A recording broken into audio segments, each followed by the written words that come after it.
You're listening to Combat Radio with Ethan Dettenmeyer, right here on LA Talk Radio. I want to ask, do you go crazy with this stuff? Like when you're in a Starbucks and people recognize you, be like, dude, what about this crazy? There's two types. It's really funny. There's two types of people, and it's just starting because the first few series, there wasn't as many people watching it. No, I would say in the last 2 months, it drives my kids nuts. Right? We go in somewhere, and somebody will come up and go, "Wait, I know you. You're on Ancient Aliens," and they get all excited. Oh shit! But my daughter's always looking at them, and I hate to say this, she always looks at them and thinks to herself, "Are you a crazy person, or are you someone who's like into the cool stuff in the show?" Well, you're the guy they totally bounce it back to for credibility, right? And the editors know that because the editors install you in perfect places. I mean, and then they bounce around to some guy and quite frankly, your presentation is that of a guy who's intelligent and knows what he's talking about. They bounce to some of these crazy comic book guys. And he's like, I remember watching it, and one guy's like, well, the Nazis were working on all sorts of stuff that would lead you to believe that they had some sort of connection with ancient intelligences. And I'm like... and reparse that sentence? Yeah, exactly. And it's like these... I mean, it's so... all the personalities involved in the show are really creative. There's no denying that. They're very... Whether you believe it or not, they're very creative people. But you can see that, guys are like, the folklorists or poetry expert, and they're bouncing around. And it's kind of like, well, but when they shoot to you, you're basically there. I mean, would you define your role? And how did you get involved in the show in the first place? But you're kind of like the backbone. Yeah, there's two things I do in it, I think. Well, first of all, I got into it because I'd done a bunch of stuff for Prometheus, for like Spider-Man tech and, Batman tech. And just to promote myself, that goes into a class I actually teach, which used to be called Science of Superheroes and now is Science Fact, Science Fiction. We need to take that class. Look at that. Look at Ryan, it's lit up. and it's actually online in the summer. Oh, no, we want to come in. We want to be there. But it's kind of fun. I make kids design their own superhero and then justify if it's scientific or not. Have you ever done anything on the Transformers? I will now. I would hope so. Yeah, I would hope so. Here's your guest speaker.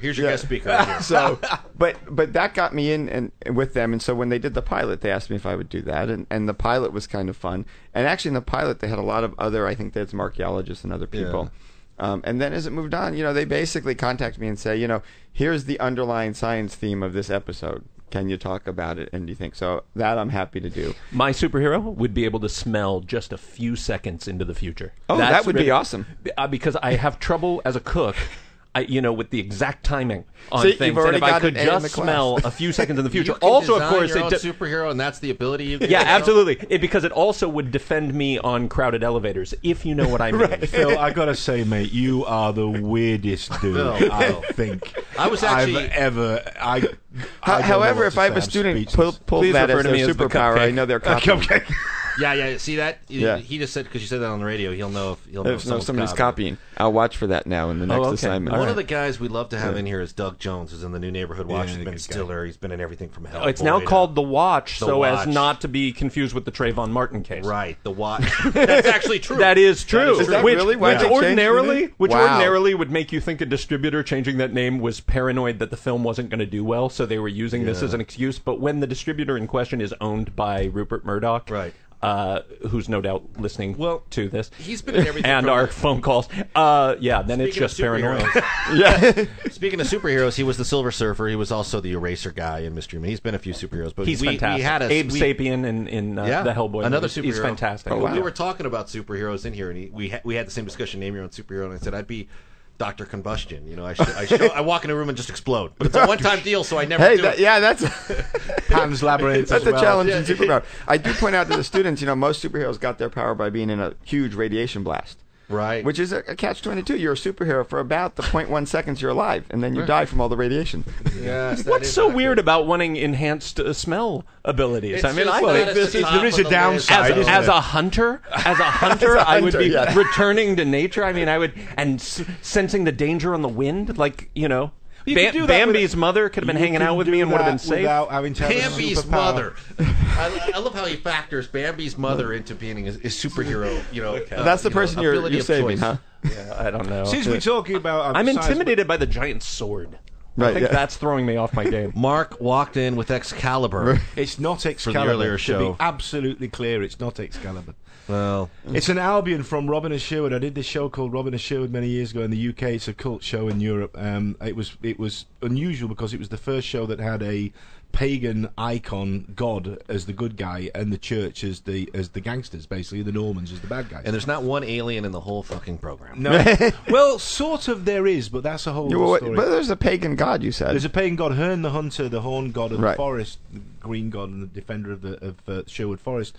He hands over his power, the mantle of power, to Robin Hood in the legends. And okay. So, in the legend that we used, I was born in Doncaster, so I grew up playing in Sherwood Forest and hiding in the Major Oak, and so I grew up with King Arthur, the Romans, the Celts, the whole thing. Just one of those. And I do love this idea, with comic books being so much our modern mythology, and how much of an understanding of physics from that time is sort of reflected always in mythology that's handed down. Well, I've often wondered, and I often think if you look at the Greek gods, right? They used them to try and explain nature. They were their mythology and their science at the same time, right? And then if you look at the superheroes from the 30s, 40s, and 50s, right? They dealt with radiation in a way that the people were kind of trying to struggle and deal with it. What about vampire lore? That deals with the threat of diseases transferred by the blood and ways to avoid that. Garlic, running water, avoids other people. Running water, avoiding still water, because of course still water always tended to be poisoned. Right. Running water. All these things are in these stories ostensibly for children, are revealing as a scientific understanding of how to protect yourself. And now most of our superheroes are genetic mutations. And genetic mutation in biology is our current fear or love, depending on how you like it. Yeah, exactly. Well, where I have have found that where there's fear, there is also desire, and usually in equal measure in the same people at the same time. When you start talking about nanocomputers, biomolecular computers, which they are now, and I have friends that work in that biotech environment, and they're talking about changing things at the molecular level so they can actually, instead of your body rejecting it like most diabetes or cancer treatments, this actually goes into your body and changes the cancer at the cellular molecular level and switches off the cancer or the diabetes type stuff. That, to me, when you start talking about nanomolecular computers, we're already into a different... Since we're on something I know nothing about, can you hand me the cream over there, please? Right, yeah. Well, you mentioned the Hadron Super Collider earlier in the show. And we're going back to that. Yes, but, no, we have a physicist here in the room, and this is a question... I hate to tell you, I studied bubbles. But it kills me that the Hadron Super Collider does not get built in America. It really does. They are building one. They're building one in Texas, aren't they? Well, no, we killed that. Oh, we really? killed it, yeah. What? Yeah, Explain what it does. Let's take it back. Look, okay. You're overestimating our audience. Right. Well, so you'll explain the Hadron Super Super Collider and hopefully explain why these are the sort of things that we should be investing in this country. Go ahead, Mike. So my basic description of physics and what we do, we throw things at stuff and try and make it break. And then we look at the pieces. That from a PhD. How many years of schooling did you that put in? took like 20 years to learn. Yeah. You throw stuff at things, you bounce it off it, you try and break it. So the Large Hadron Collider is basically taking fundamentally protons, large hadrons, getting them as fast as you can, smashing them into each other, and seeing what comes out. And the thing that's kind of weird about the universe that we seem to think now, right? You start as an ancient Greek, and you have basically four things: fire, air, water, and earth, and everything's made of four things. Then you move forward, and you have the periodic table, and everything's made up of all the elements in the periodic table. Then you move forward, and you've just got three things: protons, electrons, and neutrons. And then you start smashing those together. Now we've got thousands. Well, now we've got dark energy and dark matter. Dark energy and dark matter, but you've got all the subatomic particles making things up. And we're still trying to kind of figure out, is there kind of that bottom line fundamental small set of particles that makes everything up? Or one field of energy that we can... Or one field of energy that unifies everything. And isn't there this question of how does... energy become matter? Is there an afterlife? Is there an afterlife? So the afterlife is a cool question. I like that question. No, because okay, I'm going to go slightly weird for a moment and become the crazy old physicist. You from a guy from Ancient Aliens is going to get weird on us? Slightly weird. I'm not quite an old enough physicist to wander the halls with crazy hair, but I'm working on it. That's the one thing about you that's normal. I mean, right? Yeah, my hair is pretty good on the show. You've got a very, very normal hairstyle. Anyway, go ahead. But you can take quantum mechanics to different extremes. Yeah. Mm-hmm. Right. And it's basically a description of the world in terms of what we like to call the wave function, right? Which is just your probability of being somewhere. But it describes things in a kind of this unphysical way. So it raises the question of, this is your body's one physical manifestation of it. What happens when it goes away? Is your wave function still there? How's that for weird? Well, I don't know how weird that actually is. That makes sense to me. Yeah. Have you read any Rupert Sheldrake? Have you followed? Do you know who Rupert Sheldrake is? No, He was I the haven't. Cambridge biochemist that came up with the concept of the morphic field, or the morphic resonance. And he was absolutely lambasted by it because being a Cambridge biochemist, for a biochemist to come up with a theory that went, the reason we're missing bits out of this grand unification theory concept is because one of the fields that we're missing is the morphic field, the living field. And his idea was, like a Buddhist idea, we're in a field of life. The table is not verbally elite and can't express itself, but it doesn't mean it's still not vibrating at some subatomic particle level with this field of life, energy. So his concept was, life is not within us. We're just a bag of meat and bones and blood and particles, but we're vibrating this energy, and that's what makes us conscious and verbally elite. He got absolutely attacked for this, but since then his books have become kind of like, well, people reading it and going, Yeah, that's one of those weird things, and that's the sort of thing that will often come up in Ancient Aliens, right? We start talking about vibrating energy fields and, what do the aliens do? And I take a slightly different direction on it, which is, when I talk about that wave function and the thought, I don't think you need an additional energy field or additional vibration. I'm not really talking about that. You think about us now, we are intelligent because of our brain. And that's where our consciousness is, and the electrons are all complicated and they interact, and there's complicated interactions. But that just tells us we've learned one thing scientifically, that if you get a complicated enough stuff interacting, you get intelligence. And there's a lot of stuff in the universe, and it's complicated and it's interacting. as a scientist, do you believe... So there could be other intelligence.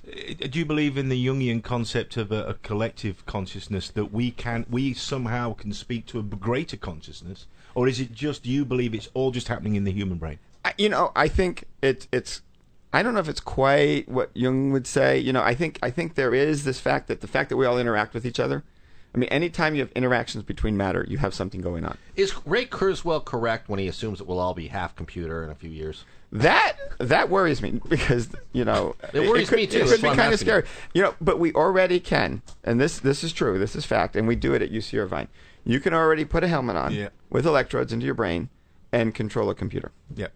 They just did it with a lady. Apparently, they built a computer that she could, with her thoughts, was able to move a mechanical arm about because she lost an arm. So you can move arms. You can play Pong. Yeah. I don't think you can quite play, more advanced video games, but you can get the computer to do Pong, and it's because your brain's basically electrical, and So is it going to be like the Matrix, where we just plug in? It could be. Yeah. But it's all. Or a question. is it already?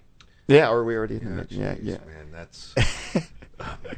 You know who should be here for this? Who would love this conversation? Who? TV's Dean Haglund. I think so. I'm gonna tag out. You want to tag out? Don't go anywhere. Don't go anywhere. Here, what we'll do is we'll do an official tag out because we're gonna go to a musical break. On your computer, on your Wi-Fi radio, on your iPhone, commercial-free original talk, only on LA Talk Radio. Your favorite talk station.